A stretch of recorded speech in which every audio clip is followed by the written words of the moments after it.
Hello, everybody, and welcome to another episode of Pod Stallions. I am Brian, and with me always to my left is Jason, who's going to explain today's show. Hello, everyone. Have you ever liked to learn macrame? Well, today's the day. This is the show. Now, today we have a very special guest, and his name is Blake Armstrong. And he's a friend of mine. I've known Blake for a few years through a couple other friends, and he's a brilliant artist. And he works in Hollywood, and he works on movie promotional stuff, art campaigns for current movies and TV series. So we thought it'd be fun to have him come on. He likes the show. He's a big geek like the rest of us, and talk a little bit about what he does currently. But also he happens to have a real love for a lot of the older stuff that we like too, and talk about those influences and how we all miss those days of those kinds of posters. So I'm going to throw it over to Blake. And Blake, welcome to the show. Why, thank you, sir. And thank you, Brian, for having me. And Blake, I think maybe we'll start with your skills themselves. Like how far back did you know that you could draw and this just sort of happened? First of all, I think every kid draws. I don't think I've ever met a kid who didn't. I think for me, around third or fourth grade, which would have been, I think, when the X-Men cartoon was airing, everybody was drawing X-Men, and everyone liked mine the best. And dudes that would have teased me otherwise were saying this thing I was doing was cool. So I think that was probably the first time I remembered being like, oh yeah, I should just get good at drawing, and then people leave me alone. Oh, how wrong I was. But did you see it? Did you start to see it as something that was viable, or just a skill to have? Like at that stage, words like viable probably weren't really popping through my head. I really liked doing it, and I always felt like I had something to say with it. It's really funny because I look back on it now. And if you were to just describe my life on paper, you'd be like, well, of course that dude made posters later. Because all I did was just draw what I saw on TV over and over again in a cool way, as much as I was able, or at least what I thought was cool. And then all of a sudden, I remember vividly in my high school art class, I had a great teacher, one of my favorite people, still a mentor and a friend to this day, my art teacher in high school, Craig Rhodes. I was painting something, and he just looked at me and he said, Blake, are you making an advertisement? And I think at the time that was meant to be kind of a critical comment to say, like, this is not fine art. This looks like an advertisement. Because I used to just make things look very pristine, and I don't know, he saw something there. And now I joke with him because all I make is advertisements now. So... but I get to make advertisements for the coolest stuff, so Right. So how long have you? This is the company that you're at now. Tell us what you do there, and is it the first company you've been with in X number of years, or have you jumped around a bit? Yeah. So the journey is a bit windy and strange. I'll try to keep it as brief and entertaining as possible. I worked in TV for 10 years. I moved out here in 2003. Got a job in post-production, stuck with that. I was a post soup for a long time. Always drawing just for fun. I never thought I could compete in the art world in LA, ever. I was like, there's just too much talent here, and why would anyone want to care what I do? And it wasn't until I got my deal doing artwork for In Flames, this metal band, that I kind of got the confidence to be like, oh, I actually could make some art that's cool. Because I got immediate, global exposure to my artwork through this band. So that really lit a fire under my butt to just be like, all right, maybe you should make this your first priority. So I quit TV and started working. I did work at one other creative agency before the current one I'm at, very briefly, and it was a very bad experience. They didn't really have there was no product. They didn't know what they were making, and I didn't know what I was drawing for, and it was just a bad situation. But that then led me to have an art director credit on my resume. And then I think I was kind of licking my wounds after a bad breakup. I think I was working at BoJack Horseman. This would have been 6 or 7 years ago. And my buddy literally threw me a bone. He was like, dude, you want to come work at BoJack? Like, you just need something. And I'm like, yeah, I do, I really do. And so I had just blasted resumes out to anywhere for anyone doing Photoshop work. And I believe I sent my resume to BLT for a job that I was completely and utterly unqualified for. But they got on my website and saw all the poster work and comic book and album stuff I'd done. I had one interview with the CEO of the company, and he just said, dude, can you start on Monday? And that's 6 years ago now. So, wow. Yeah, and I've been at BLT, art directing, now creative directing, since then. In addition to all the stuff I do on the side, the album stuff and just personal artwork. But yeah, I full-time at that agency for 6 years. And so that's fantastic. This is an agency that's, it's a newer process than it was 25 years ago, let's say, where the studio would contact artists and say, let's see some submissions. They didn't necessarily have a style guide for things, but eventually would land on a poster and it was, huge and bombastic or simple. This is a company that gets assignments basically for all kinds of shows and series and movies and goes to you guys and says, all right, show us what a campaign would look like for the sides of buses or whatever. 100%. Absolutely. Yeah, man, you nailed it. That's it. I mean, and it's an invisible, workforce. I mean, no one really thinks about, there is so much manpower that goes into advertising, and it's almost, because there's so much of it, you almost don't even think about it. You look at a poster for a movie and you don't think, oh, that's 5,000 man hours to do that one piece of art. Gone are the days when you would just call a Drew Struzan or a John Alvin or a Bob Peak and be like, all right, here's the photography. We need it by such and such date. They send you 3 comps. You pick one and it's done. That's, oh boy, if only it were that way. Right. But I will say this, the company I work for, Jason, as you very well said, we're a very modern company. We do whatever is asked in whatever way we're asked to do it. But the founders of this company, they came straight out of working with Drew and Amsel and all of that. Clive, Don, and Rick are the owners of BLT, and it's still a privately owned company. They were basically art directors who were really successful working for Tony Seiniger and then in a couple other places, and they basically were so good that they just told their clients, hey, we're going to strike out on our own and do our own thing. And the clients came with them. And, these are the guys that had done, I mean, just to name a few, this is what, between the three of them, they have done the poster for Who's Harry Crumb, The Addams Family, Teenage Mutant Ninja Turtles, Silence of the Lambs, Jason Takes Manhattan, which is one of my absolute favorites, Roadhouse, The Burbs. I mean, the list goes literally on and on and on. And that's just between the three of them. Oh, wow. So I feel like I'm surrounded by great stock. I've got, people that have been making posters since well before Photoshop. Yeah. Informing me, and their design sense is just, second to none. And I mean, again, you get to talk to the woman that created the Silence of the Lambs poster and get her advice on something. I mean, it's insane. Our logo guy designed the logo for RoboCop. Wow. I can't, so again, it is a modern company. We do modern work. Holding for siren. We do modern work, but a lot of the people at our company have been in the game for a long time. So give us, because I want to talk about some of your influences, as well. But give us an idea of what something you can talk about. Obviously, sure.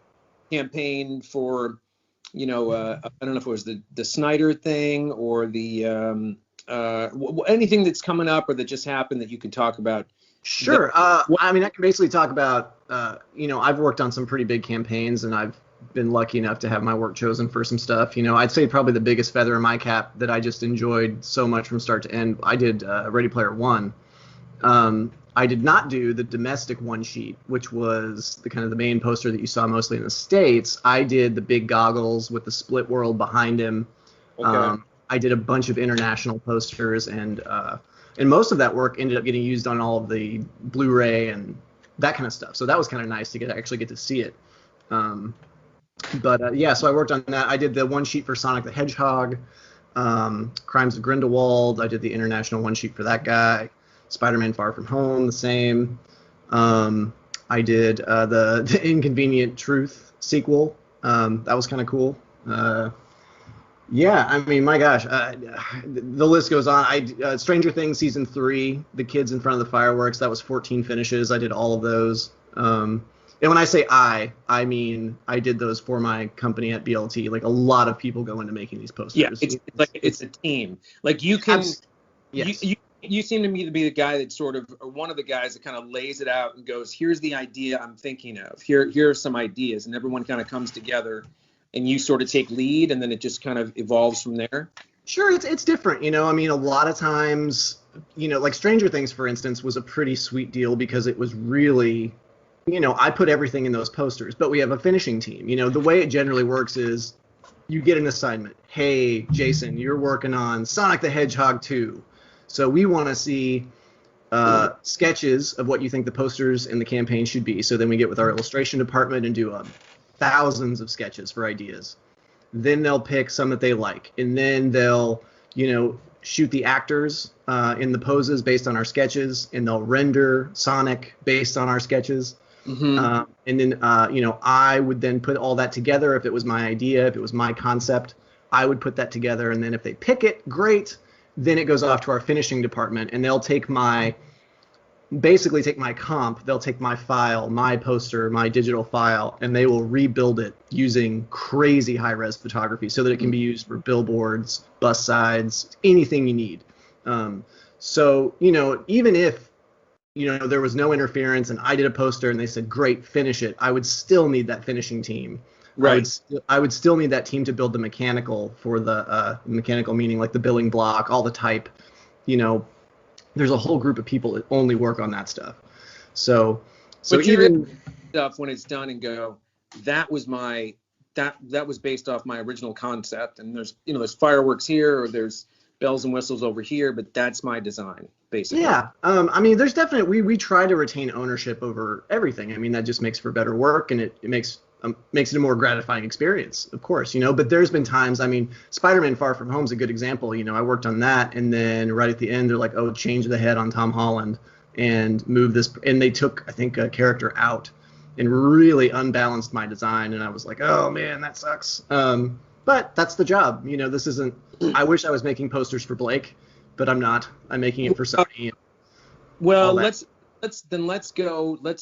take a turn and talk about the posters that we all kind of grew up with and the stuff that we still love. And what you sort of like when you recognized what artists and then followed their work and got influenced by them. The movie posters to start, movie posters specifically. Yeah, man. So basically, when I was doing my comic book for In Flames, I found that I enjoyed doing the cover more than anything. And I was like, man, if I could just do covers, that would be great. Because it's a singular, iconic image that, you know, kind of tells you everything you need to know and gets you excited. Mm-hmm. And that was the first, like, logical thing where I was like, oh, man, movie posters. And then I did a fan poster for The Burbs. And then I did a fan poster for Star Trek The Cage. And I started doing all these kind of random, like, fan posters that started to get a lot of traction. This was... this would have been this was the early mid-aughts. So the Struzan wave of recognition hadn't quite happened. His documentary hadn't happened. Okay. Mondo was around, but it was still new. You know, now posters are a thriving entity in the culture. I mean, everybody wants art for everything, and there is art for everything. Well, I mean, Mondo. I mean, Brian, you've got a couple of Mondos, right? Did I give you one, or do you have the? You get the black hole one you gave me. I didn't know who made it. Nice. It's fantastic. Yeah. Yeah, they, you know, and that all. So basically, this big wave of poster culture that is so popular now was still kind of nascent and a little new. So basically, when I was doing all this Struzan looking stuff, people were like, "Holy crap, that's really cool. I recognize that," you know. And this was, again, before Paul Shipper really broke out big, or Kyle Lambert. Paul Shipper has done, so much work for the Star Wars, and he's the illustrated poster guy, the Avengers. Mm-hmm. Kyle Lambert did the Stranger Things montages, like those main posters, illustrated posters for them. He's phenomenal. Mm-hmm. So anyway, I came in at a good time to be into that style of poster art, because in making that style of poster art, because that's when everybody kind of remembered, like, oh yeah, those hand-drawn posters were really cool. And they were right. They are really cool. Oh yeah. My favorite posters are by comic artists, it seems. Is that right? Bill Sienkiewicz did that poster for Halloween. It was super cool. Bill Sienkiewicz created the poster for Halloween? He did a Halloween one, for the most recent. Okay. No, I was talking like vintage movie posters I collect. Years later, I found out that right outside my door is the Sonny Chiba Street Fighter. Cool. And a friend of mine's like, yeah, that's like, I was just talking to him the other day, and he said, that's Nick Cardy. And of course, Nick Cardy was mainly known for DC Comics. I didn't know that. Oh, wow. Neil Adams did some amazing movie posters for movies that don't deserve it. There is a movie called Death Promise. And if you Google that, the poster is fantastic. I can tell you right now, the movie itself is just god awful. Oh, that's great. That is a good one. That's really good. Yeah. Poster. But that's the game. Bob Gale in the Struzen documentary said it best. He's like, if you got a stinker on your hands, hire the best poster artist so that you can save your movie.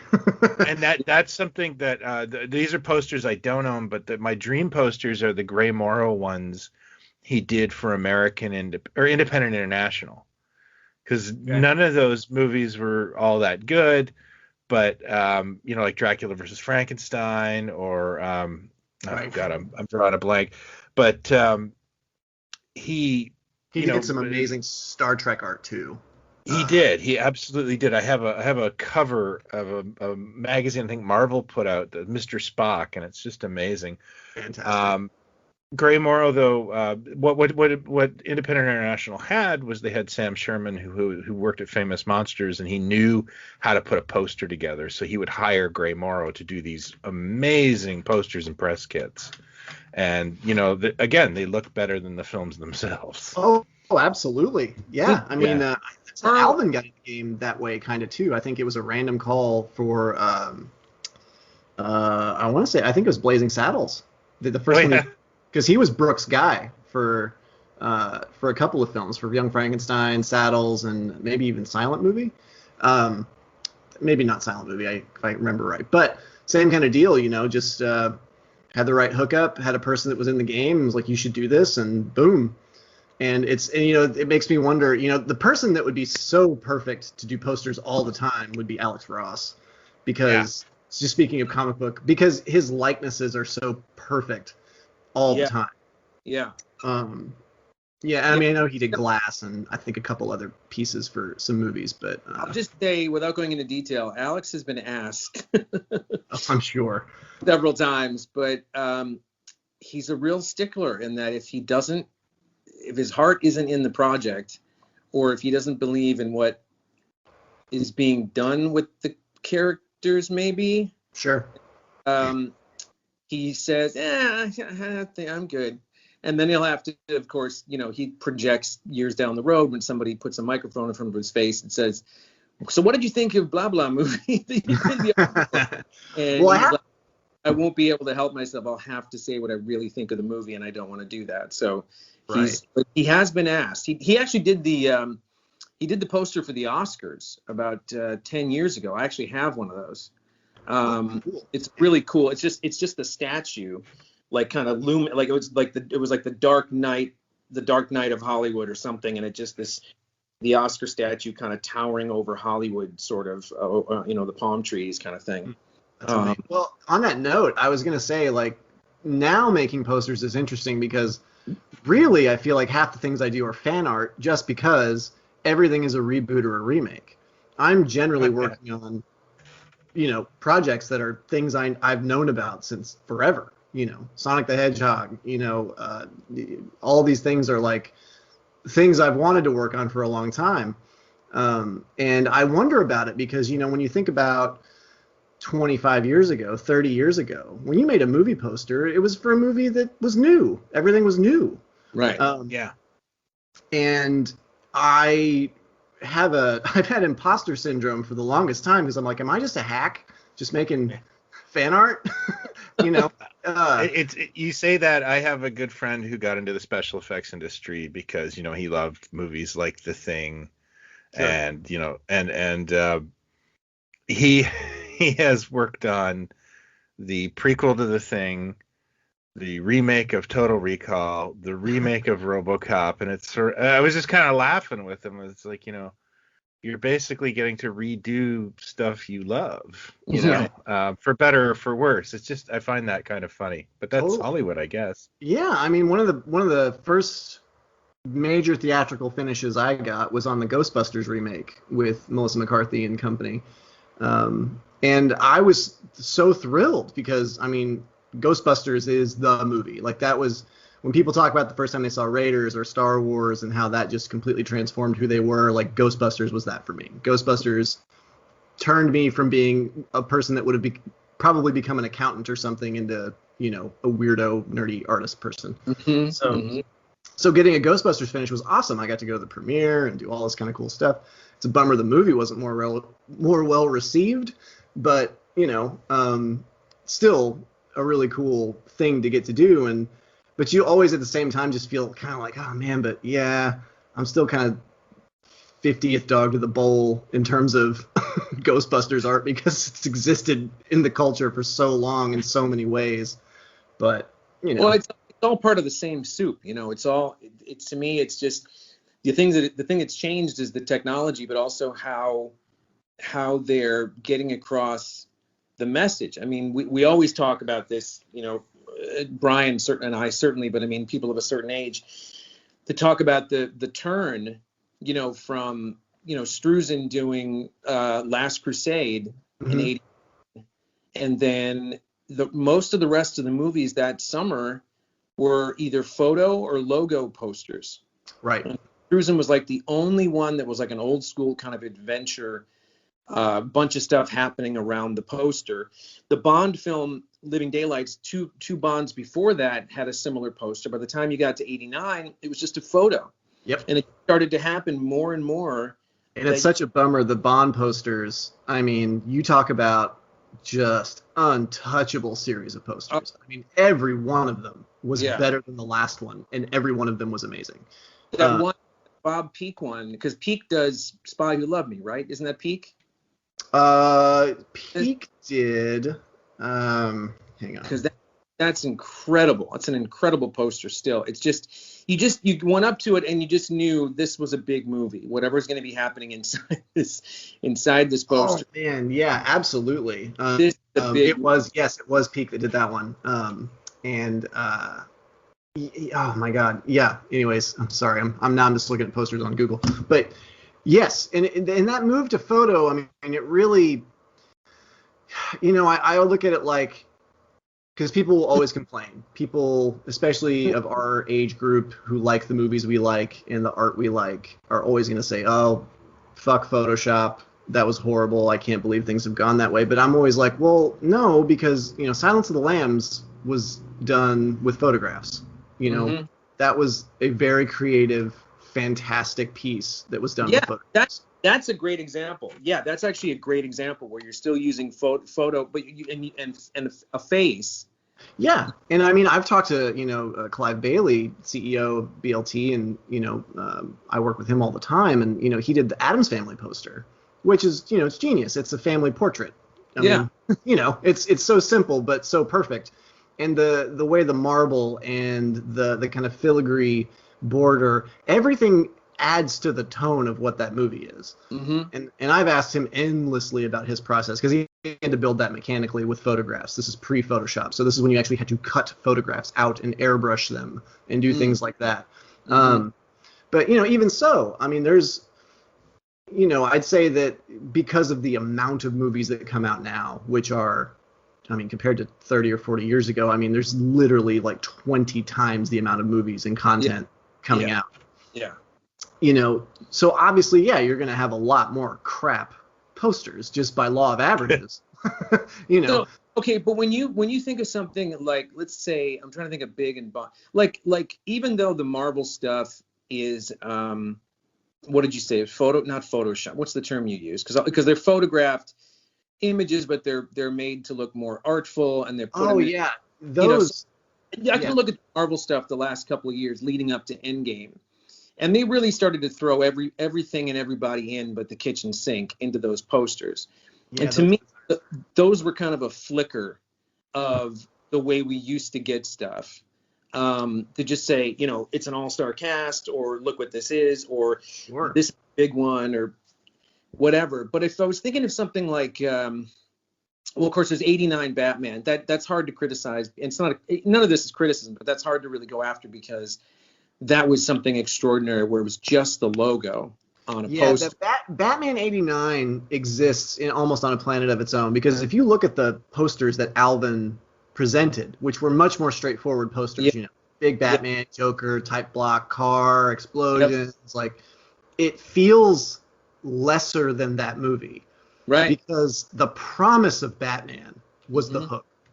You had a black gold logo, and that was it. And because of the hype, which most movies, very few movies now, if it's not a Marvel movie, and even Marvel's kind of past that, the hype for Batman will never be matched. Because no, I don't think so either. Everybody wanted Batman. People were like shaving bat logos into their hair, and it was insane. Batmania was very real. Even the Ninja Turtles probably could have got away with it by just doing a logo on a poster, but even that Batman tortilla chips in the shape of the bat logo on his chest. But I'm saying if you took something like Batman Begins or The Dark Knight, sure. Those are, if I think of the Dark Knight one, it's, maybe I'm wrong, but it's like a white poster maybe with the bat symbol, his bat symbol across it or something. Or none of those have, maybe Batman Begins has a silhouette of him somewhere or something. But that's just it. The fact that you can't even remember, as memorable as those movies are, as big as those movies were, the posters. Would you have gone with something, with a little more sexy in it, or a little more like stuff happening, or would you have gone that way? It's hard to say. I think The Dark Knight specifically, had a pretty cool campaign. There was some really neat artwork made for that. There was the Joker kind of behind the glass smearing the lipstick, and it says, "Why so serious?" Like, I thought that was really cool. There was the bat face made up of all the Joker cards. That was really cool. There was the burning bat symbol in the building. There was some really cool iconic stuff. But, again, the more you put out, the more you dilute, regardless of how good the work is. For me, I'm a fan of the poster. The poster. Think about it. Think about Back to the Future if you had that perfect image of Marty by the DeLorean, but then you had a Lorraine and Biff and, character posters. Then you had the payoff poster with every single person on there. And, now granted, if Struzan had done it, I'm sure it would have been freaking amazing. But it dilutes the power, because when you think of Back to the Future, you think of that image. Right. There's no way not to. That's how... Yeah, it became iconic in just exactly. that. Yeah. So which ones... Oh, yeah. We've talked about a couple, you and I. I'll throw one at you, but then I'd like you to tell me more of the stuff, your childhood and earlier or whatever, but that you've seen that blows your mind. But you and I talked about Star Trek: The Motion Picture. Yes. Oh, good. I was going to talk about that too. Blake has a thing for Star Trek: The Motion Picture, which I just love, because it is such a maligned film for the most part. Jason, honestly, dude, you really opened my eyes. After Jason and I kind of nerded out about it one night, because we were talking about the motion picture, because we were trying to explain the motion picture to someone who hadn't seen it. So just by proxy, we're like finding funny things to talk about and enjoying talking about it. But Jason really kind of pointed out, he's like, dude, you have to imagine what it was like to see that movie in '79, being a fan of the show, and this is what you got. This was it. This was the movie. This was the only one, and it's got $1 trillion behind it, and oh my God. And so I rewatched the movie kind of in that mindset, and a lot of the things that kind of bugged me, I kind of was like, well, I'm kind of into it, because when you look at it through the context of history, sure, it's quote unquote boring, and there's a lot of things that don't work, but that's because there's been 15 films subsequently that did work. Right. But going back, in thinking about where they were production-wise, creatively, what they were trying to achieve, the reaction to Star Wars, the sort of like, we're going to do the opposite of this. It's not going to be whiz bang. It's going to be big and heady and all of these things. So anyways. And with every frame, we're going to remind you, you are not sitting in your house on a tiny screen watching a cheaply made show. It is beautiful to look at. It's a grand vision that just, and it's also probably an adult film.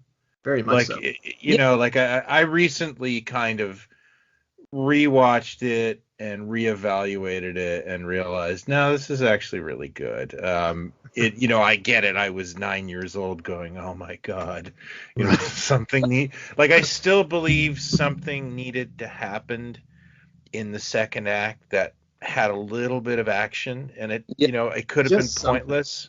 Just something to keep the audience going, oh, that was cool. Decker and Ilea on the entertainment deck, just no one needed that.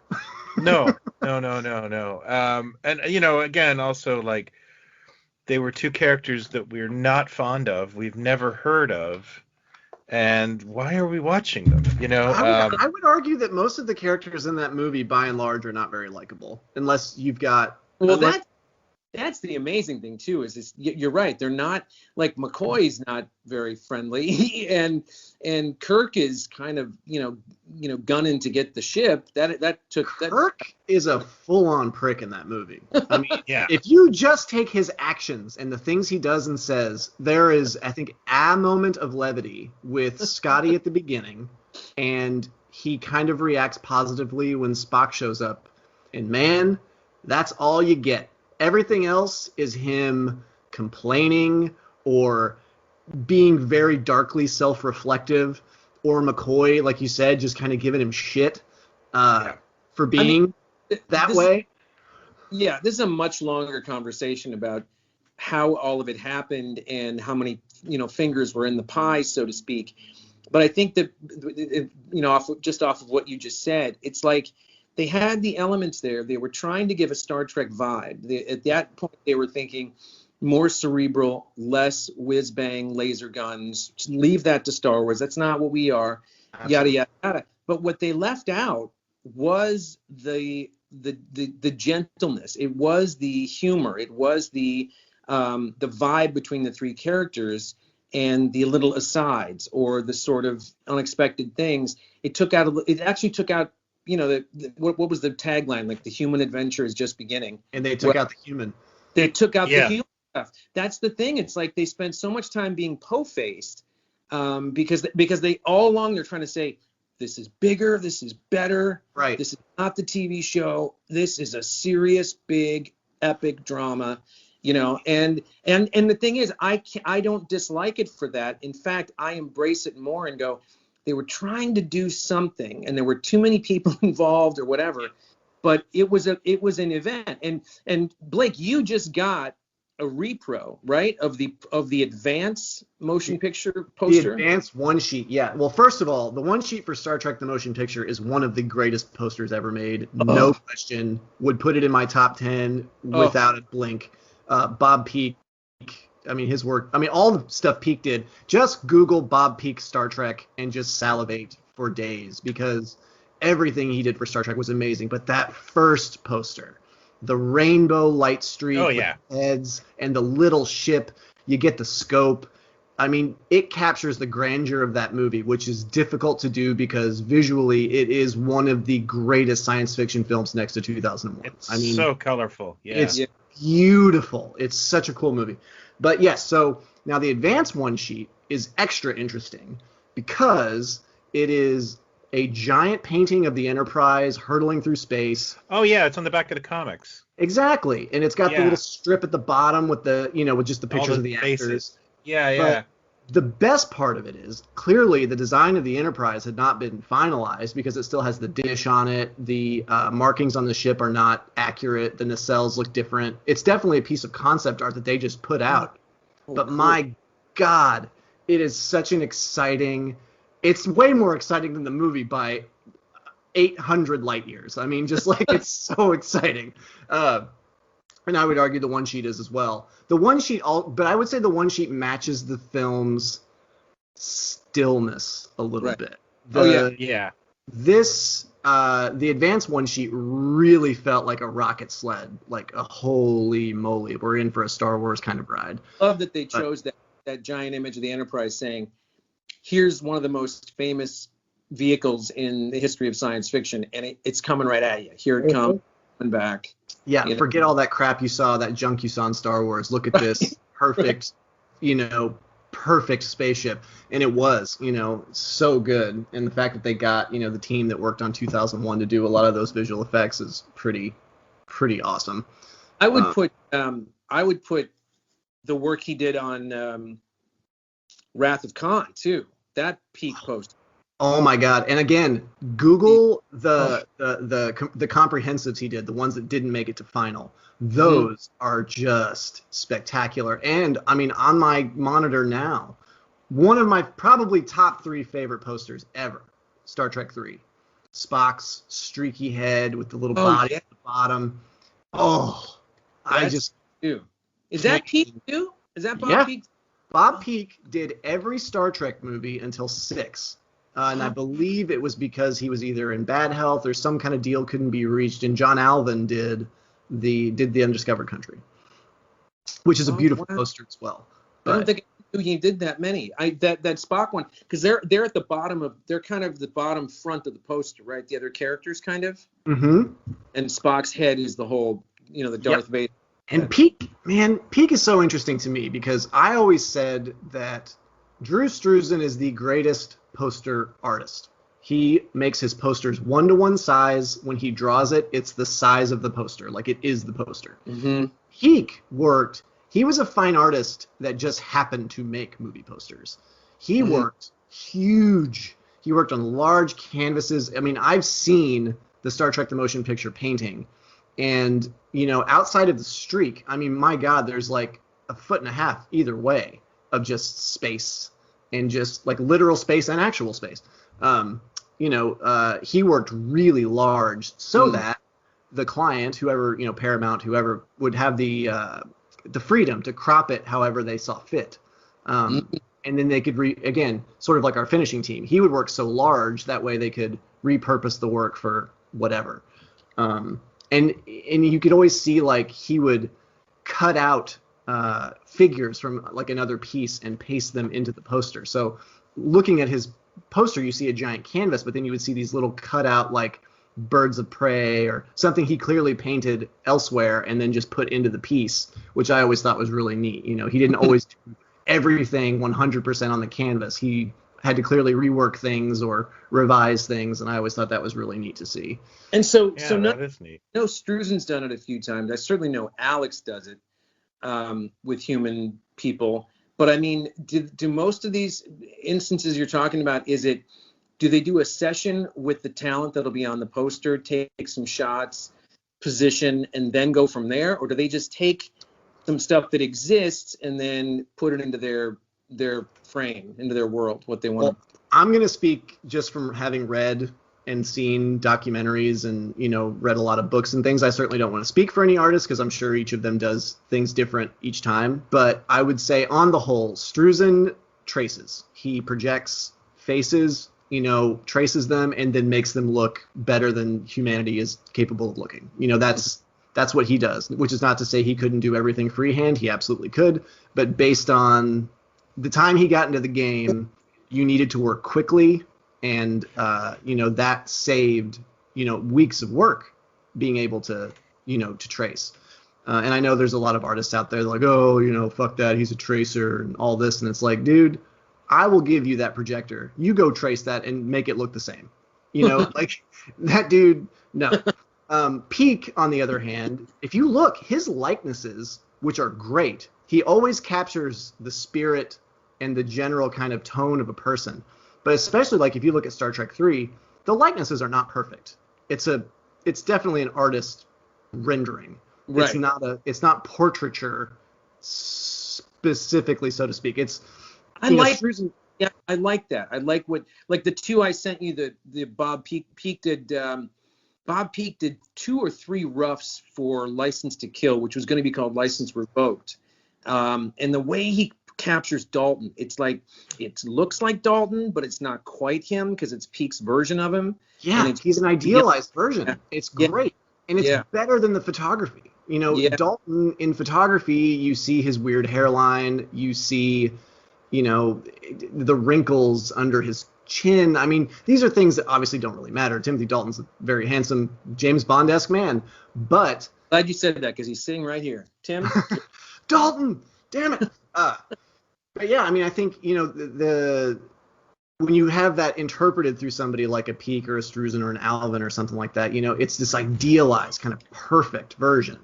Mm-hmm. And photography just can't do that great because if you over retouch, it looks bad. If you under retouch, it looks bad. Like getting people to look good in photography, you basically have to end up painting them. I mean, you really do. Kind of like you were saying, like you look at the Avengers posters, which is certainly not to speak ill of any art directors, because I know some of them that have worked on those movies, but they're not great designs. It's kind of visual diarrhea. It's just heads in space and flares. Yeah.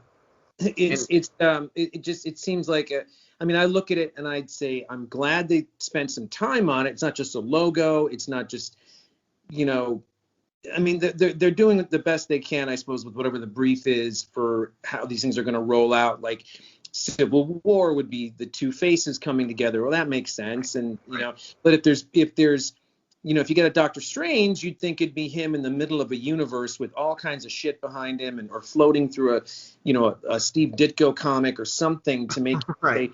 This is a different world that you're kind of going into. But and I look at those things and I think, well, there's a lot of Photoshop, there's a lot of cleaning up, there's a lot of, computer trickery to get them, this way. In a perfect world, I'd have somebody like a Bob Peak come in and do a kick-ass poster. If Bob Peak did Doctor Strange, I mean, I don't even know if I can handle how good that would be, because it would be so perfect, God, but that's just it, there used to be 5 guys you would call when you needed a good poster. Yeah. And now me and and everybody else that knows Photoshop, we get to do this, which I'm lucky I get to do it.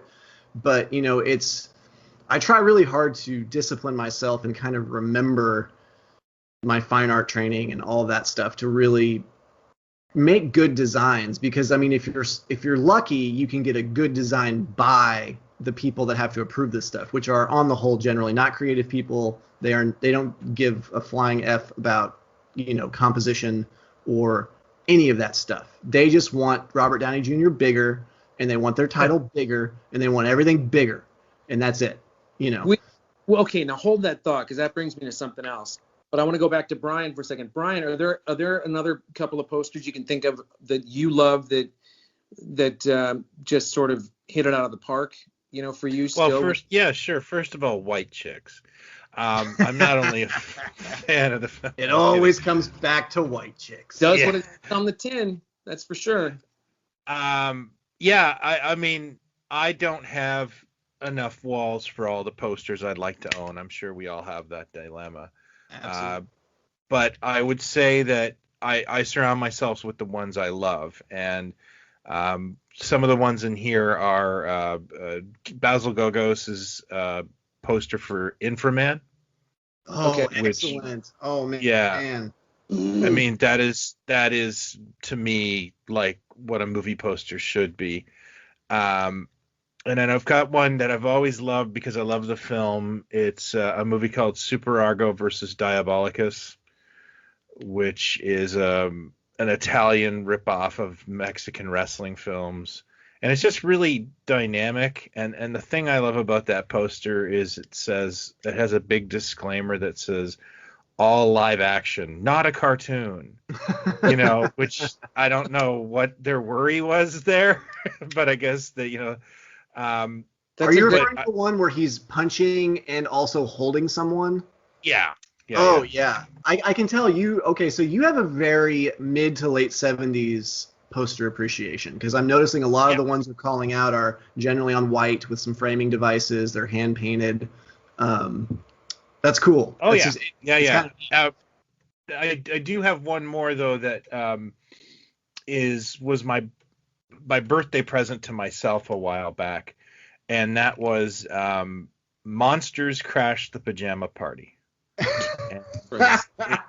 It's a movie poster that it's a movie. It was done by a guy named Jim Ridenour, and he called it a ripoff. But what it was is, you saw a movie, and then this movie played, and then people came out of the audience dressed like people in the movie, like the usher would have mask on, and they would grab somebody out of the audience, and it was all just kind of, you can get this, by the way, on DVD, but I bought this thing, and it's like 60 inches by 48 inches. I didn't check that, so I've had a hell of a time getting it framed. Yeah, you got to custom frame that bad boy, but that's worth it. That's worth getting it custom framed. What about, don't you have, Brian, I thought you had a Phantom of the Paradise poster. I have the Richard Corbin Phantom of the Paradise, which is glorious. That's Alvin too. That was a big one for him in his career. That was like a... Oh yeah, they're both nice. Both posters are nice. And the one I have that doesn't really kind of... It was theatrically released in Europe, but it wasn't actually. It's 2 episodes of Space 1999. Okay. Were released as a movie after Star Wars came out, and it's called Destination Moonbase Alpha. And if you Google that, you'll get why I like it. I think it kind of fits my aesthetic. It just makes everything way more exciting than what happened is in the movie itself. Yeah, oh man, that is such a good poster. That's got a little Blade Runner in it too. It's got the Destination Moonbase Alpha, the type is coming out at you like the buildings did in the Blade Runner poster, and the colors are really fantastic. That's a great poster. I look at that every morning. That's on my stairs. So I get to see Martin Landau. And the last one I would pick is the Green Slime. That's a great. Yeah, it's a classic ad campaign. These are what are in my house. And that's basically all my movie posters. I would love to buy, I would love to fill my house with Kung Fu posters and all that stuff, Planet of the Apes, but sure. There's no more walls, and then what do you do? So, I know. I have these very, very serious arguments with my girlfriend where she is just like, we can't live in the poster den as much as you have to pick the ones you really like and let's put those out. But I mean, you walk into my house. I think in our breezeway we have Dreamscape, the Flintstones, Adventures in Babysitting. That's a great one. That's Struzen, right? Isn't that Struzen? All Struzen, yeah. And then we have the little princess just for Lori, for my girlfriend, because I found that poster for her. And then when you walk upstairs, we have the Burbs, which my boss Clive created. Yeah. And that was a great poster. One of my favorite stories was, so I did this Burbs piece many years ago. It was one of the first things I did kind of when I struck out on my own as an artist, and it ended up being used for the German Blu-ray. They contacted me and were like, hey, can we use your image for this? And they paid me and stuff. It was really cool. And I remember I told Clive that. I'm like, Clive, we have something in common. We've both done artwork for the Burbs. And he's British, and he's a very kind of austere man. And he just goes, get the fuck out of here. Like, he was really excited about it. Like, he kind of broke character for it, which was kind of neat. That's funny. And I've asked him, I'm like, okay, when you shot the Burbs, like, what was it like? Did you get Hanks in the studio? He's like, no, we had to wander up to Universal. It was a pain in the ass. We had to pull him out, put him against the seamless, like, do it really quick. And it's great to hear these guys, like, critique their own work, because Clive was like, oh, the shadows on Tom's feet are just terrible. And I remember one of my favorites is if you guys can picture or Google the Roadhouse poster. I don't need to. Yeah, it's Swayze leaning up against the wall, and you Yeah. have 3 panels of, from the film. And then at the bottom, you have the logo. And Dawn, she came into my office and was like, oh, that's my poster. I'm like, yeah, I know. Because I have all of these posters hanging in my office, because these are all posters I had in my house when I was a kid. And now I know the people that made them, so it's really crazy to me. But she was like, I never got final approval on that Roadhouse poster. And I was like, oh, really? Like, what do you mean? And she's like, if you look at the logo, it looks like toothpaste. It doesn't look like a neon sign. They didn't do a good job getting the logo right. And I look at it and I'm like, I cannot unsee toothpaste. It does not look like a neon sign. If you look at that Roadhouse poster, it looks like blue Colgate toothpaste. So just things like that, A good thing that the character had, was so into dental hygiene as well as ripping out throats. And not feeling pain. No, pain don't hurt, you guys. I'm going to pick a couple, which will probably come as no surprise to a lot of people listening. But, besides the Bond stuff, from the late 60s, early 70s, a few specifically, like Spy Who Loved Me, Majesties is a great poster. There was one that was done for You Only Live Twice that I don't know if it made it to print, but I forget who did this, but the way the perspective is, Connery is in his tuxedo with the gun up by his breast, by his left shoulder kind of. Yep. And he's walking forward, but he's walking around the inside of the rim of the volcano. So the volcano is a volcano, so it's defying gravity. But the way the thing is framed, he looks like he's standing upright coming towards you, but he's going to walk past you and keep walking around the rim of the volcano. His feet are like they're being held in by these bars that are on the floor of the thing. Yeah. Meanwhile, everything is going on underneath him in the volcano with people fighting and explosions and a rocket's about to go off, and it's just completely bonkers. It's so good. Just take it and go crazy with it.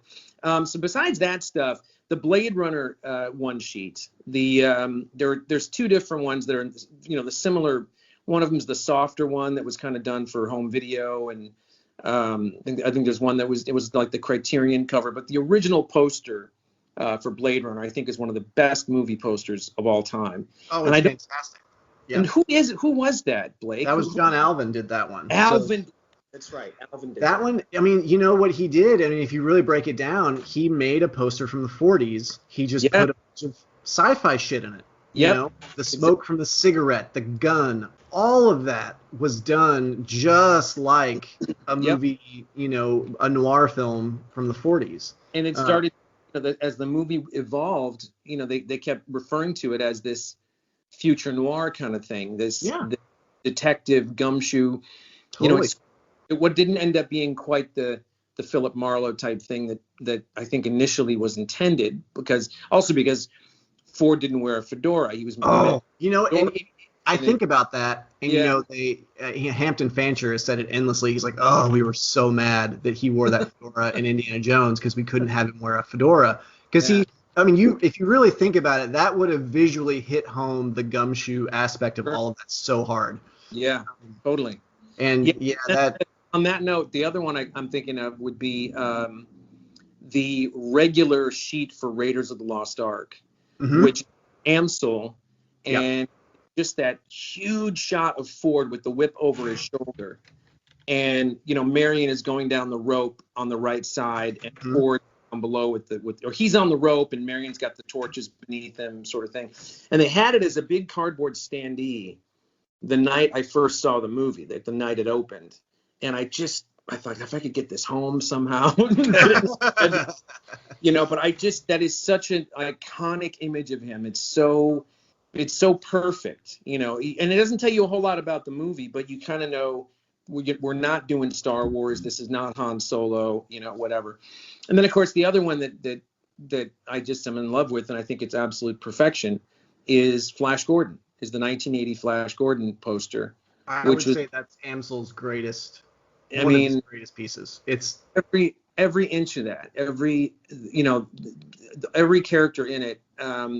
But Ming, just that the way he put Ming in there coming forward, it's just, and it defies a lot of, like, if you look, like, Ming's hand couldn't do that. It's physically impossible. Like, there are things in there that are technically wrong by. And even in the Amsel piece you were just describing, the way he's holding the rope, like his hand is clearly not his hand. It's a stripped hand with, but it doesn't matter because what it's doing is it's capturing this emotion, Ming holding the ring up to his face and the way all of the imagery kind of lives within that form and the big red lapels and the border.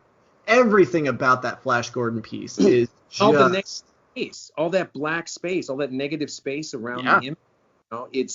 It's you got the bad guy, the good guy down below. Something's going to happen. I think the more I think about the Raiders one, the more puzzling it is to me, because it really is just. I mean, people knew very little about that movie before it came out. Well, the image it went with, and if you didn't know better, you might not know that's Harrison Ford, as the character. But there's something so assured about it that it's just going.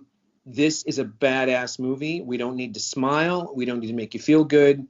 Just trust us. This is the adventurer right here. I mean, it was smart marketing because, in addition to all the things you just said and the awesome likeness of Harrison Ford and the cool little action scenes and stuff, the biggest thing on the poster is from the creators of Jaws and Star Wars. Yep. So it could have been a dude taking a dump in a box, and I would have gone to see that movie. But luckily, you get it's a real different turn for those guys. But luckily, you get Richard Ansel. I bet you can do it, though. They'll pull it off.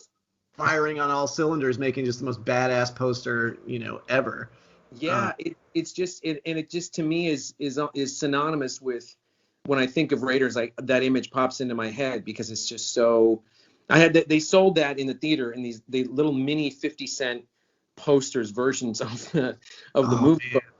And I bought one, and that thing was on my wall for so many years, and it's got a bunch of. I still have it. It's in the other room. It's got tiny little holes in the corner, like it's fraying and from all the and stuff. And dude, I got interviewed for a Richard Amsel documentary. And what's that? I said, wow. Oh, I thought you said how, and I was like, well, someone asked me. No, wow. So great story. So Amsel's other Indiana Jones piece, kind of the main piece where he's in the white shirt, whipping, the whips kind of going around him, and in the on the side you have the temple and you have the Nazis and all that stuff. Kind of like the re-release when he's smiling, that one? Yeah, the Return of the Great Adventure poster. Yeah, exactly. That one I have on my wall. That's on my wall. Well, then next time you come over, dude, I got to show you this, because after I did that documentary, it was the director was kind enough to send me some postcards of Amsel's work, and one of the things he sent me was a copy of the comprehensive Amsel did for that poster. So it's basically like the rough version of that. And it's so neat to see because, that dude basically worked with colored pencils and acrylics. Lots of pencil work for him. And it was just really neat to see a kind of loose, clearly colored pencil on paper like thing that he sent to a studio, and they were like, yeah, that's it. Do it. Great. Just it was just such a different time. And it's making me all nostalgic and romantic about all of it, because it just was.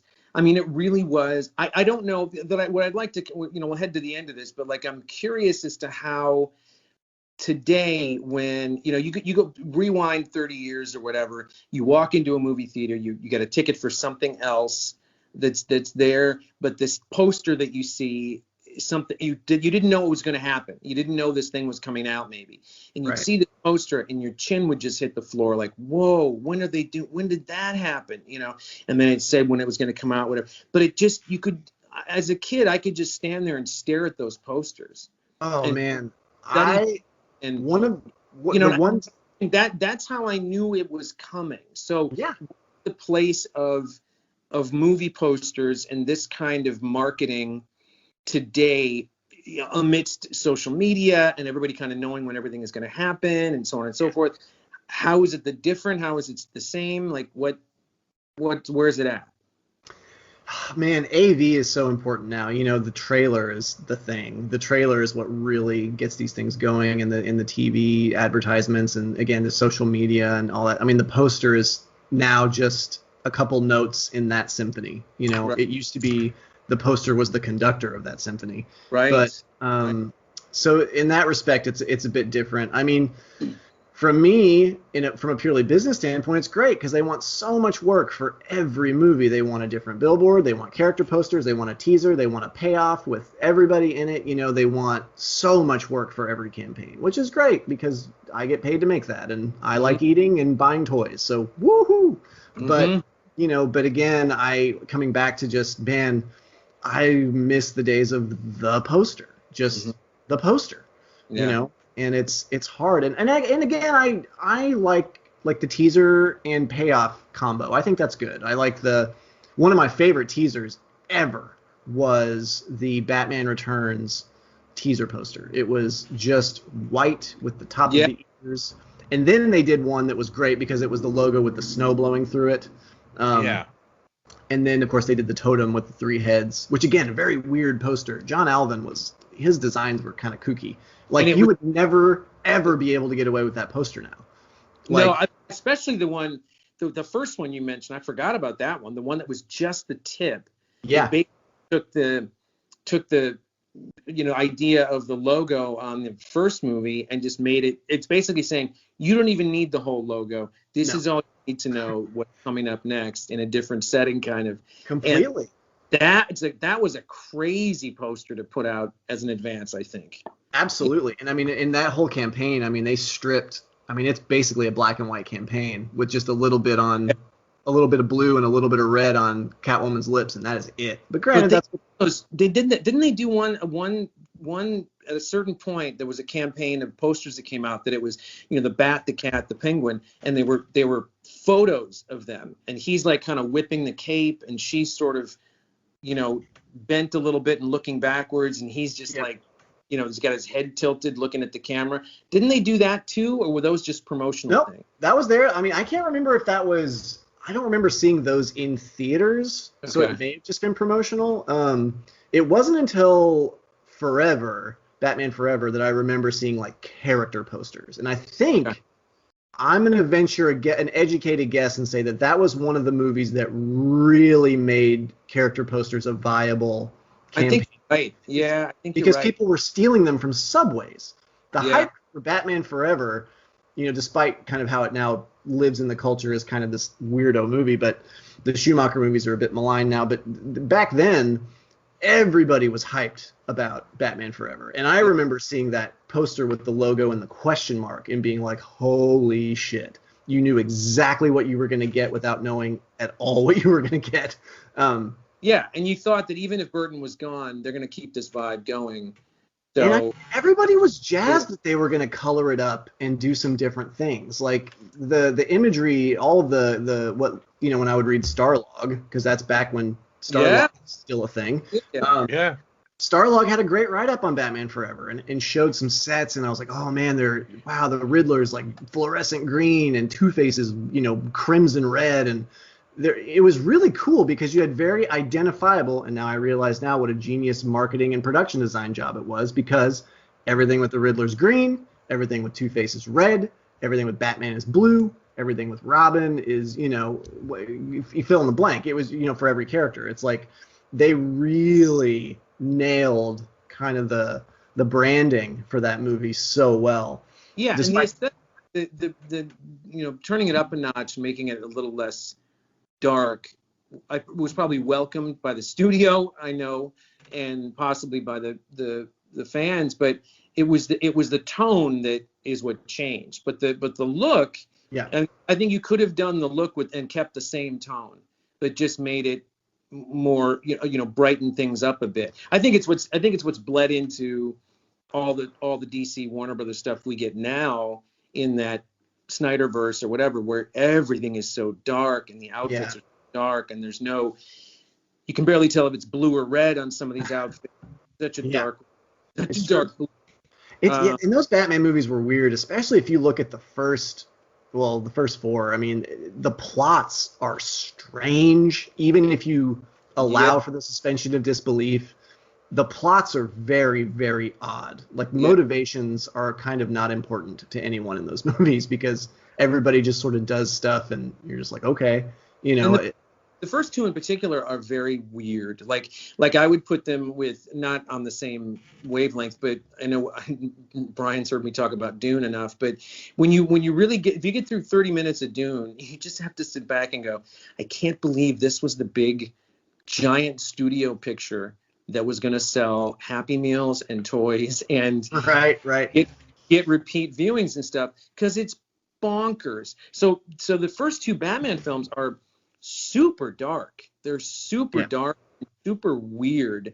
The Penguin stuff is just I feel Batman Returns just goes too dark. Like, it's Batman Returns opens with an abortion. It literally opens with a couple throwing their baby into a frozen river. Yeah. That movie had a Happy Meal. Yeah. Like, it did. Kids, and I mean, I saw that movie 6 times in the theater in '92. Oh yeah.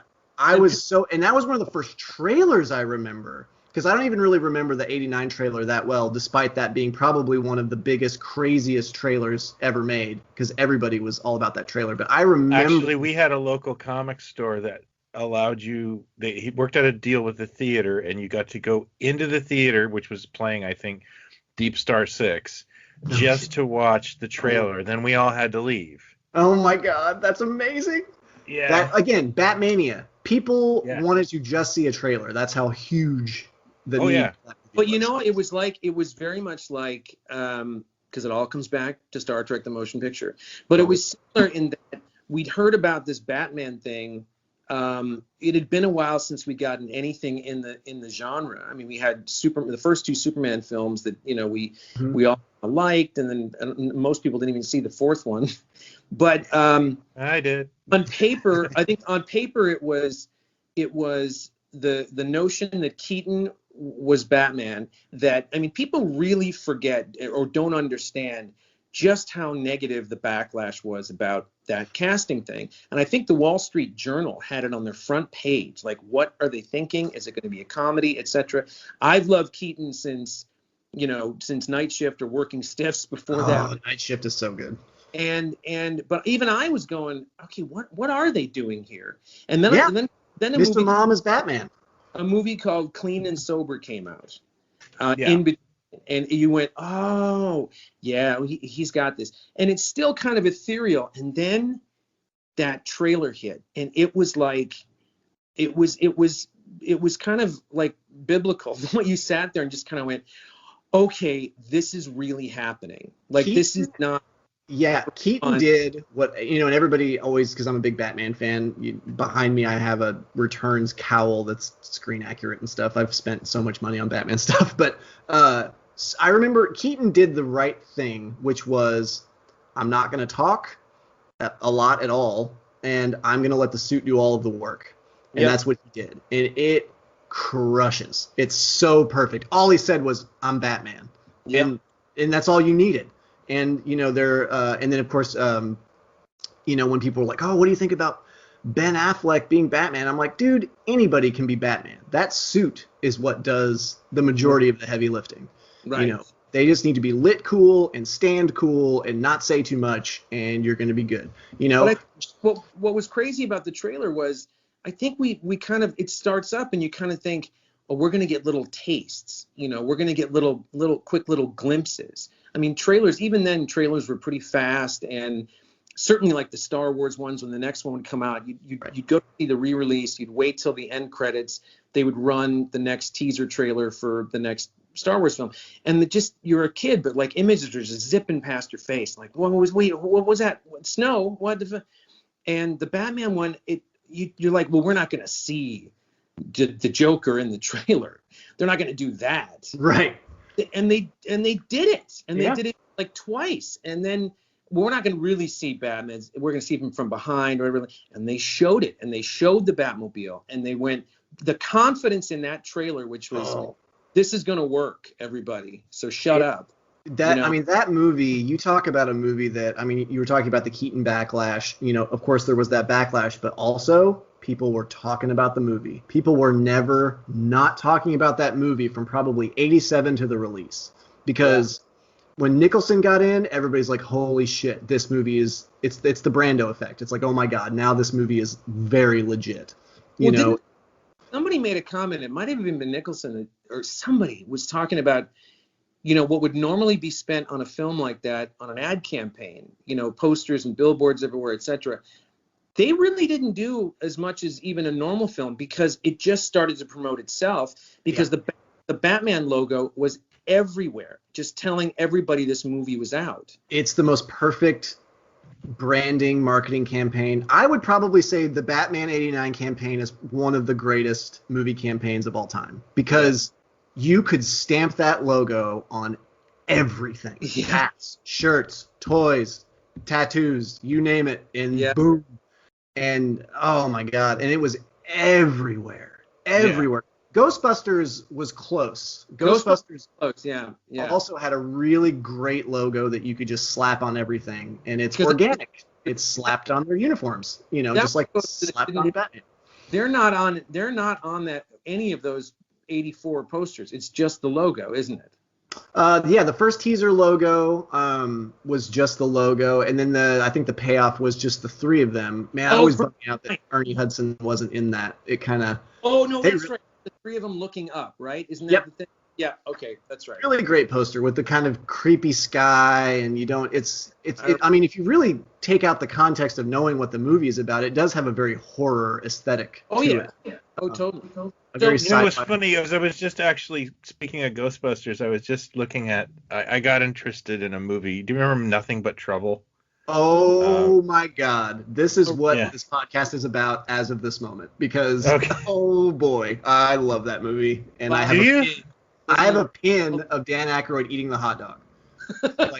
What's the original title? Falconvania? Yeah. It was written by Aykroyd's brother. Yep. Yeah. And it's the concept, like the poster that came out is really bland, but the concept art, like I think one of them is Boris Vallejo, if I'm not mistaken.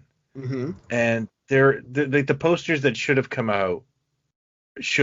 Like they're just better. There's two different concept posters, and one of them kind of is like a horror version of the Vacation poster, the first Vacation poster, and the other one is just a different take, and I couldn't get over how good the Rejected posters were. It's such a weird thing, because I know the Boris Vallejo piece you're talking about is great. You have Chevy Chase and Demi Moore, and they're standing on a pile of bones, and then above them you have like the judges. What do you call that the judges sits at? But anyway, the big bench, judge, big court riser, and you have Aykroyd up there as the judge pointing at them, and I think John Candy's in it, and you get a little whiff of sort of the surroundings at Vulcanvania. I think some buildings and cars and junk and all that. It's a crazy cool piece, and you have Chevy Chase holding the bone in it. And I think Bobo and Little Devil are in the background somewhere. It's so good, but I think, and if you look at the poster that's out, the poster that's on streaming and all of that, it's a very by the numbers early 90s poster. You have the whole cast in photograph above a photograph of the set, and I honestly don't know why they would have made that move. Maybe at the time those posters got better traction in terms of the home video market, or what that could have meant. But But can we I always just felt like they were trying to sell like a wacky comedy. Yeah, You know? I mean, but again, it's impossible to nail down the tone of that movie because I don't think the Yeah. movie sell even that movie? knows. How would you get people in to see that movie? Like, it is off its tits. It is the weirdest. It doesn't string together. It is kind Actually, now that you just said that out loud, and I'm literally looking at both posters as we speak, the reason they picked that other art, Brian, is because the only way you sell a movie that's that weird and honestly not that great by all accounts is because you have Dan Aykroyd, Chevy Chase, John Candy, and Demi Moore in a movie, and you make them big and you put them on the poster because you have and to then you star give it the sell. worst name ever. Exactly. Yes. Yeah. Because And if you look at National Lampoon's Vacation, that had first of all critical success. It had major. I mean, you had Ramis behind it, the people that worked on, Animal House and all this stuff. Like it had a lot of pedigree. And it probably And tested well. yeah, I mean, if you look at this, if you squint at the poster that Vallejo did for Nothing But Trouble, you can't tell that that's Dan Aykroyd or John Candy. You can kind of make out that it's Chevy Chase and Demi Moore, but if you look at the other one, you have those stars big and bold. And again, a star cell is something we have to just kind of compete with all the time. If you've got hot people in your movie, they have to be big on the poster. what brought that to mind, Brian? What were you thinking? I was watching. I'm fascinated by it. It's just Me too. It's one of those things. And something came up on YouTube the other day, and I watched like a half an hour documentary on it. And oh my God, the posters were involved in that. Like just showing the poster art. I would actually watch a movie on the making of that movie. that would be better than the movie, and I would watch it. Absolutely. Because it sounds like Warner Brothers stopped paying attention to what was going on. It's evident in the film. And Aykroyd was just left to his own devices, and I think he's a great concept guy, but I think he needs an editor. Yeah, you need a Ramis to make sense of it. And that because the concept is really simple for that movie. It's city slickers get stuck in a podunk town with a crazy, justice of the peace who traps them in this, courthouse that's also like a haunted mansion / funhouse. That's the pitch. Interdimensional funhouse. So let me ask you this then, Blake. So, I mean, I think most people listening are aware of Mondo, or at least maybe not when it first started, but they know about it at this point. Mondo, my understanding of Mondo, if I remember correctly, was that what they were trying to do was sort of give alternate movie posters, or say, kind of the gist of it was kind of saying, how come they don't make posters like this anymore? Yes. We're not taking away from the original and how gorgeous it is, but we're going to do something for this. And they started with classic films. They started with stuff from the 70s, maybe early 80s, whatever. And now it's become a thing where they're going after stuff that's only a year or two old, sort of. Yeah. And I don't think it's quite as much, let's show you what this stuff should be, as it is them just taking some liberties with how they do artwork, and they're putting it on the vinyl records that come out, and stuff. But what's your take on them and the initial brief that what they were trying to do? Were you empathetic toward it? Do you think it's and you and I have talked about this a bit in the past. The fan in me loves everything that Mondo is doing, because what Mondo is a direct reaction to the thing, to the movie, to the fandom, to the pop.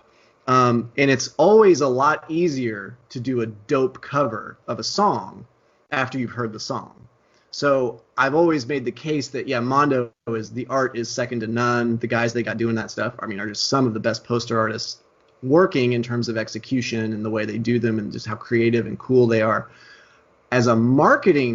From a marketing standpoint, because my job is marketing, I am not just an artist, I am in charge of marketing. They're not great posters for that. They're posters that are a reflection of the fandom, but that's not necessarily what gets the broad audience in seats. There are posters that assumes the person looking at it is familiar with the product. Has seen the movie. Yeah. I mean, the challenge we face is, we've read the scripts and we have seen the movies, and then we have to make a poster that's going to get not only you guys, but also, someone's grandma, your aunt, your Aunt Fanny's got to come too. So, and obviously they're not burdened with that responsibility when they make those posters. They just get to make the flash, cool, pop, just awesome artwork. Which is so amazing and freeing, especially when you're in love with a movie. Like I said, I made a Burbs poster. Would it have been the poster for the movie when it was released in '89? Absolutely not, because no one would have known what they were looking at, or why it was important. All you needed to see was Tom Hanks, a little whiff of something kind of creepy, and a good copy line. That's what you needed to sell that movie. So because you're right, they do some things that are so inside baseball, that are so little, a little moment, a little aside from the film that becomes the bulk of the message in the art, or a little thing off in the corner or something. But sometimes I've seen them do ones that are a little more.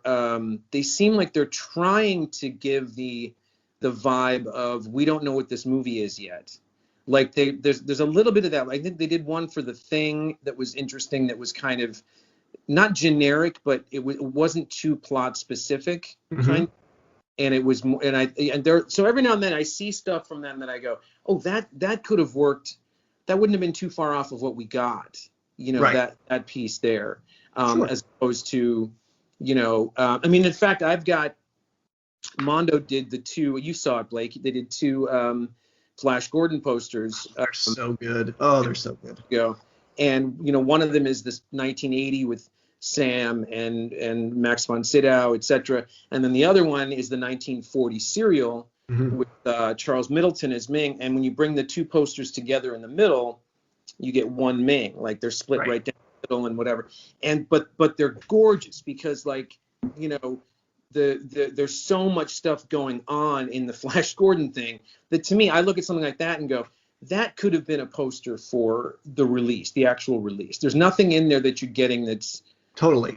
And I would definitely amend what I said earlier to say there are some Mondo posters that I'd be like, yeah, put that on there, and that would have sold tickets, no question. But I think on the whole, my opinion of it is, as an avenue for fans to get the art maybe that they want, that they didn't get on something like a Nothing But Trouble. I guarantee you there's some fan art out for that's probably, by and large, so much better than the art that actually exists for it.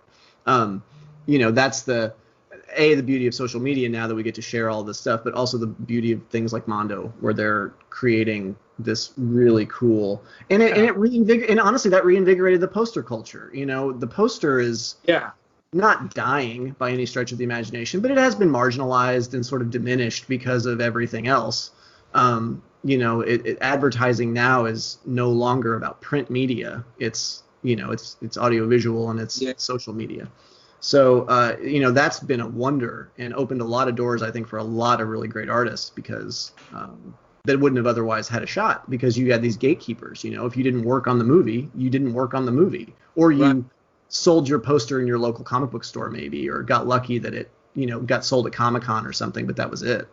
It's crazy that we even live in a world where there probably is Nothing But Trouble fan art out there, and it's probably fairly well known. Well, if there isn't, there's gonna be in a matter of weeks, because holy shit, I love that movie and I want to do something for it. Well, that's amazing. You want to talk about stuff that's coming up? Anything that you're currently working on, or the Metropolis trip would be yeah, man.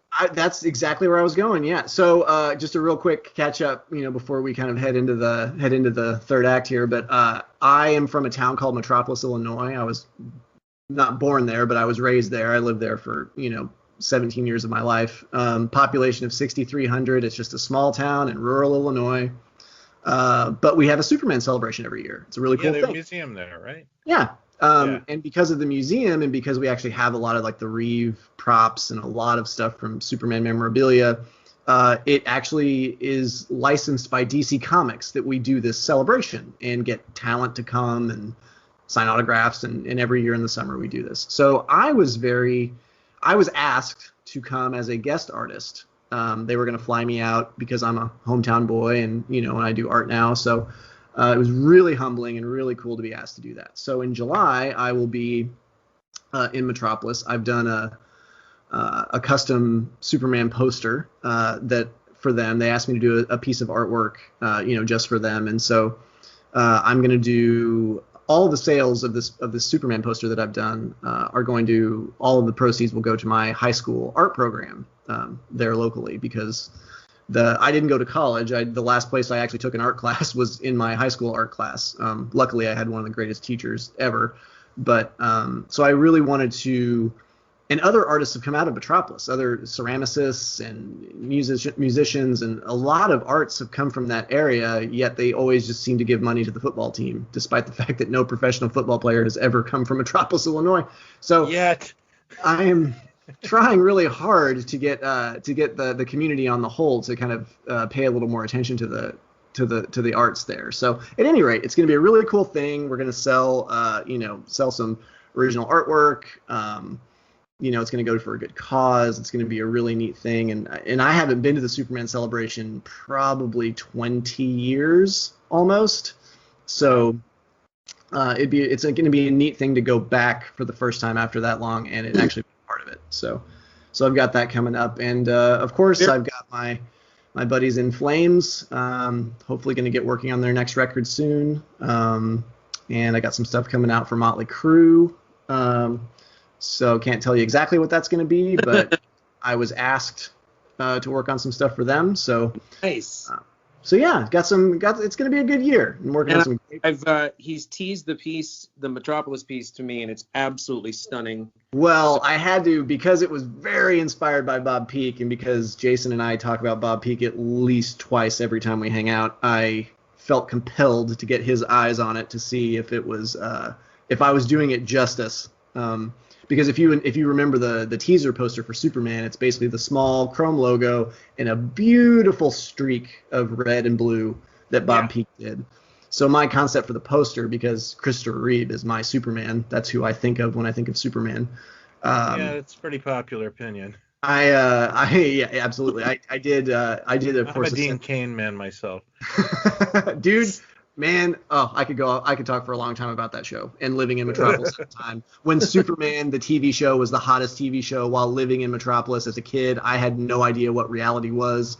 Makes sense. Anyway, so I did a 78 Superman poster. And I tried to think of it like if Peak was able to do a continuation from the streak, and I know he obviously did a couple of pieces for Superman. There's one where he's holding Lois and looking at the city and all that stuff. But a more traditional kind of continuation, what would that look like? So I did a very Bob Peak influenced 70s inspired Superman poster for the celebration this year. So I'm excited. Cool. To see it. Yeah. Cool. It's very cool. And Brian, what was the name of the company in Spain that did some Superman toys? Were made here for the movie, but they all look like kind of like Christopher Reeve, but not really. But they all the rest of the characters are like sort of in DC Comics outfits at the time, and Amigo didn't really have the likenesses to the actors, and I think there was some complications with. They had the rights to Superman, and I don't think you could have done a workaround and made Superman the movie action figures, but I don't think Mego wanted to pay the Salkinds for the movie designs. That's the feeling I get. Right. So. But somebody, it's in Spain. It's a company called the actor name was called Model Man, and he's this 6-inch action figure, and it doesn't look like Christopher Reeve. It is Model Man, but the box is that Fortress of Solitude from the film. It's very obviously film based, right? The figure kind of looks like Turkish Superman, I'm mildly obsessed with them. I want to get one before I die because they made a figure, they made a truck, and they made a helicopter to kind of reference the helicopter bit in the movie. Was that it? Okay. I think it's a figure, a Jeep, and a a helicopter, I think. But I think the Jeep and the helicopter are just from Madelman. Yeah, They just put Superman logos on it, you know. Oh, I love it. I've I joked always about loved that it. Jeep. Yeah, they would always give Superman like a ship or something, and it's like, dude, he's Superman. he does not need a vehicle of any kind. a space. Yeah. You know, I just sent you guys in the chat, by the way, the piece for Metropolis. That way, Oh, cool. you I can. don't know how to access it. I'm a Luddite. I Well, wondered also, what that was. send If me you- or send Brian a couple of, we'd love to showcase a couple of pieces. Well, that, if you in Skype, if you go down to the little chat bubble, it's next to the phone.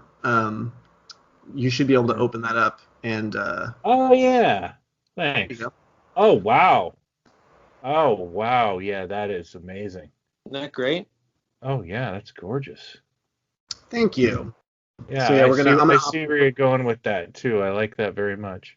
Thanks very much. Yeah, I'm going to do a version with and without logos and type and all that kind of stuff on it. So you get an artist proof and a poster for those that want a proper poster. I realize I'm a bit alone in that, like, one of the things I don't like about posters is the fact that they have type on them at all, because I want it to just be all about the artwork. Yeah, I get you. Much to the chagrin of my boss and everyone I work for, because I'm always fighting against putting more type on things. But yeah, so I always like having an artist-proof version of artwork without type on it. So I wanted to offer that to the nerds that want it, but then also the regular folks who just want a regular poster. Well, this nerd wants anything he can get his hands on. So count me in. Well, you got the inside track, my dude. Whatever you want. Well, this has been really enlightening, man. I had a feeling it would be. And Yeah, this was really. I've learned a lot actually. Oh, cool. I never set out to learn anything. That's great. Oh man, I could talk to you guys about probably pretty much anything, because you guys are hilarious and smart and know everything about everything that I like. But yeah, I could talk about posters for. Good, because you'll come back then. We'll have you Oh, back. good. Oh, I'd love to. Please. Well, we thought this would be a good way to talk about it. We talk about posters now and then and campaigns, but it's cool to have somebody that really gets it from the other side and that is influenced by so long. I'm one guy, and there's a lot of people that work in my industry, and a lot more talented people than me, and that get to do a lot of stuff. But it's kind of cool to be a person on the outside that gets in and seeing how the sausage is made a little bit, and it's for all the good and the bad, it's a cool industry, and getting to talk to the people that were there that saw all of these changes happen and what that was like, Yeah. I've heard people tell me, they're like, oh, thank God for Photoshop. And I'm like, oh, why? And they're like, well, dealing with artists was so difficult because they wouldn't do things you would ask them to do. And I'm like, oh, I get that. Yeah. Make him bigger. And it's like, nope, I'm not doing that. He's the way he is because I'm the artist, and that's the way it's supposed to be. Yeah. Gone are those conversations. Photoshop erased the people that knew more, because now anyone can just hit scale up and, it's done. Yeah. Oh, that's interesting. That's an interesting way to. Okay. Yeah, that makes sense. And I don't want to say names, but I've been told some very big poster artists were very difficult to work with. Sure. Not in that they were difficult in general, but when they would get outrageous asks from the studio about, oh, make this person bigger or change this, or we don't like this color, they were like, you paid me to be the artist on this piece, and I was. So that's the end. Yeah. What are you going to do? Paint it yourself? And for the longest time, that was it. That was the end of the conversation, because no one's going to do what they did. But now, all it takes is, a couple college students with Photoshop, and they can whip something together. Yeah. Put some type on it. Luckily, there's a lot of us out there that are students of the old school and love really great designers, the Saul Basses of the world, and endeavor to make posters that are at least kind of reflective of that quality, that era. Well, we're lucky to have you working on this stuff, man, and we really appreciate you coming to the show and spending some time. Hey, I appreciate the invite. Oh yeah, thank you, Brian. Thank you, Jason. Anytime I can come back, I would be more than happy. Great. Fantastic. We'll do it again tomorrow. All right, gang. Have a great one. Talk soon. Thanks, Take everybody. care. All right, bye. Bye. Bye.